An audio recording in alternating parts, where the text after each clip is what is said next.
আপনি কি জানেন নবীজি সাল্লাল্লাহু আলাইহি সাল্লাম উনার শান মোবারকে দুরূদ শরীফ পাঠ না করার কারণে আমরা কত বড় রহমত থেকে বঞ্চিত হই? অনেকে এ বিষয়টি তেমন গুরুত্ব দেয় না। কিন্তু এর পরিণাম হতে পারে খুবই ভয়াবহ। আজকের ভিডিওতে আমরা জানবো নবীজি সাল্লাল্লাহু আলাইহি ওয়াসাল্লাম উনার শান মোবারকে দুরূদ শরীফ পাঠ না করার অপকারিতা। পবিত্র কালামুল্লাহ শরীফে মহান আল্লাহ পাক এরশাদ মোবারক করেন, তোমরা রসুলে পাক সাল্লাল্লাহু আলাইহি সাল্লামের আহ্বানকে এমন মনে করো না যেমন তোমরা তোমাদের মাঝে একে অপরকে আহ্বান করে থাকো। সূরা নূর শরীফ ৬৩ নম্বর আয়াত শরীফ। হযরত আবু হুরায়রা রাদিয়াল্লাহু তাআলা আনহু বলেন, সাইয়্যিদুল মুরসালিন ইমামুল মুরসালিন খাতামুন নবীন হুজুর পাক সাল্লাল্লাহু আলাইহি সাল্লাম বলেছেন, যে ব্যক্তি আমার উপর দুরূদ শরীফ পাঠ করতে ভুলে যায়, স্মরণ রেখো সে ব্যক্তি বেহেশতের পথ ভুলে যাবে। অন্য হাদিস শরীফও আছে, সাইয়্যিদুল মুরসালিন ইমামুল মুরসালিন খতামুন নবীন হুজুর পাক সাল্লাল্লাহু আলাইহি ওয়াসাল্লাম ইরশাদ মুবারক করে, যে ব্যক্তি আমার নাম শ্রবণ করে দুরূদ শরীফ না পড়ে তার ধ্বংস অনিবার্য। নাউজুবিল্লাহ।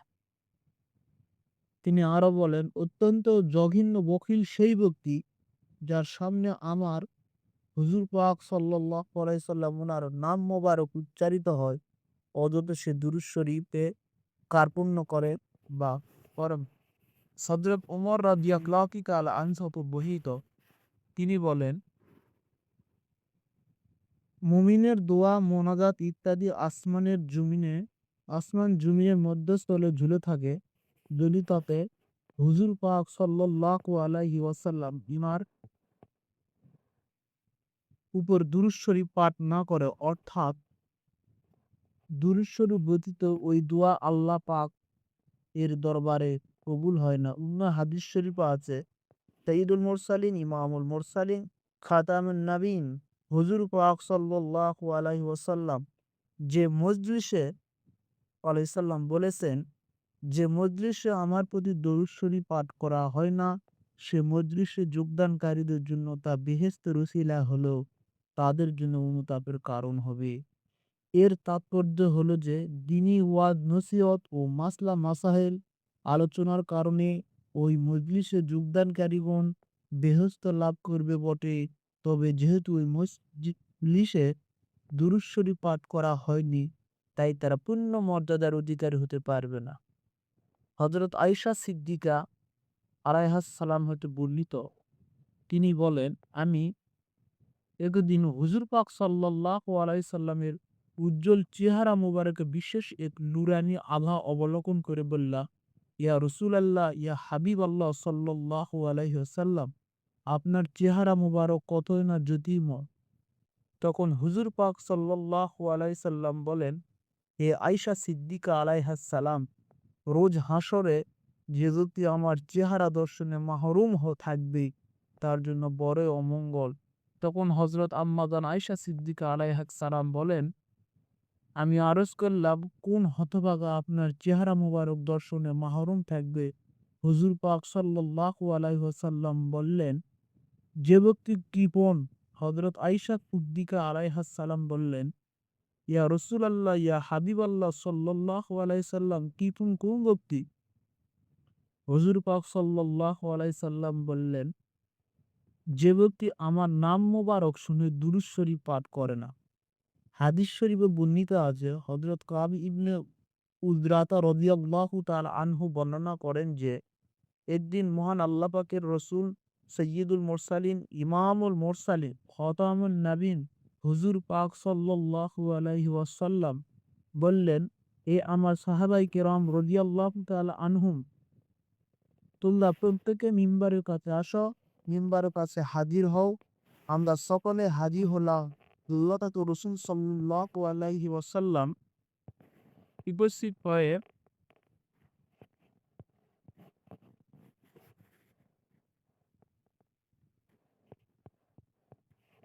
আল্লাহ পাকের রসুল সাল্লাল্লাহু আলাইহি সাল্লাম উপস্থিত হয়ে এক সিঁড়ি, দুই সিঁড়ি, তিন সিঁড়ি করে তৃতীয় সিঁড়িতে দাঁড়ালেন। প্রত্যেক সিঁড়িতে ওঠার সময় আমিন, আমিন, আমিন বললেন।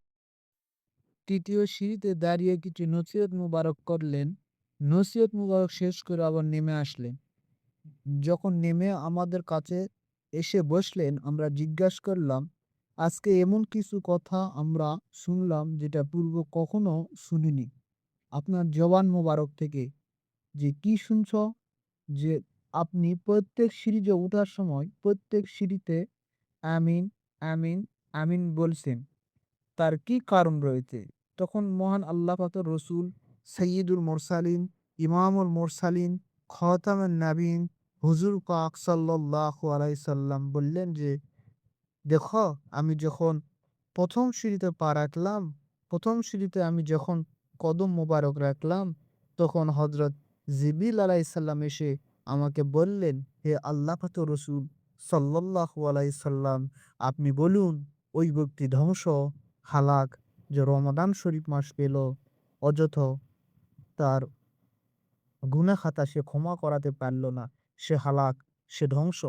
মহান আল্লাহ পাকের রসুল সাইয়্যিদুল মুরসালিন, ইমামুল মুরসালিন, খাতামুন নাবিয়িন হুজুর পাক সাল্লাল্লাহু আলাইহি ওয়াসাল্লাম বললেন, আমি তখন বললাম, আমিন। হ্যাঁ, ওই ব্যক্তি ধ্বংস যে রমাদান শরীফ মাস পেল অথ অথচ তার গুনাহ খাতা সে ক্ষমা করাতে পারল না। সে ধ্বংস, সে হালাক।